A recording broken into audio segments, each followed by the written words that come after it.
আমরা চাক্ষুষ ভাবে আমরা ওই যে এখানের অপরাধী যে আমাদের যা বলেছিল মূল ঘাতক, তার সাথে আমরা এখানে মিলানোর চেষ্টা করেছি এবং মিলিয়ে আমরা তার সাথে তার হুবহু মিলও পেয়েছি এবং তারা সেখানে কীভাবে অপরাধটি সম্পর্কে সেই সম্পর্কে আমরা তথ্য পেয়েছি।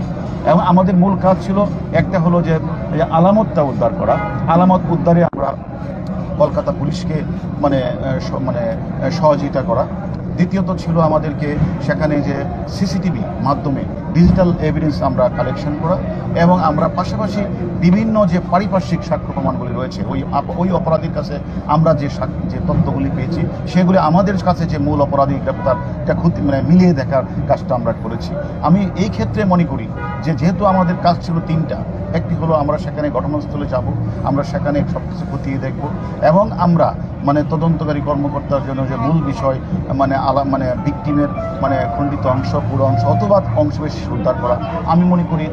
আমরা মনে করি যে এইরকম যে তারা এই বাসায় থেকে তারা যেভাবে তারা এই কাজটি করেছে, আমি মনে করি যে যে সেখানে যেভাবে তারা সেফটি ট্যাঙ্কি অথবা স্টোরেজ লাইনগুলি আমরা তাদেরকে রিকোয়েস্ট করেছিলাম এটি দেখার জন্য এবং আমরা মনে করি সেখান থেকে আমরা কিন্তু অনেকাংশই ভিকটিমের শরীরের কিছু অংশ কিন্তু পাওয়া গিয়েছে।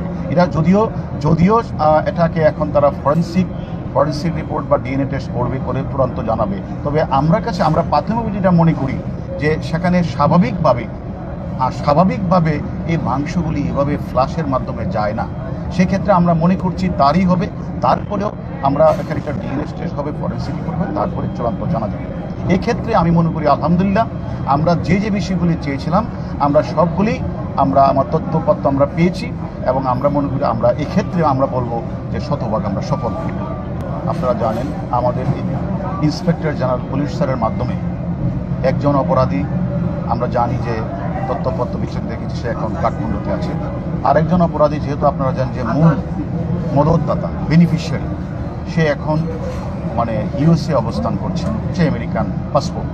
এখন আপনারা জানেন যে আমাদের দ্রুতই আমরা তাদের মোবাইল নাম্বার, তাদের পাসপোর্ট সব কিছু তথ্যপত্র সংগ্রহ করে আমাদের ইন্সপেক্টর জেনারেল পুলিশ মহোদয় ইন্টারপোলকে অবহিত করেছেন। ইন্টারপোলের মাধ্যমে কাঠমান্ডু যে এম্বাসি যেটা নেপালের এম্বাসি বা নেপাল কর্তৃপক্ষকে অবহিত করেছে। আমরাও আনঅফিশিয়ালি কাঠমান্ডু যে বাংলাদেশের যে এম্বাসি রয়েছে সেই এম্বাসির সাথে আমরাও প্রতিনিয়ত যোগাযোগ রাখছি।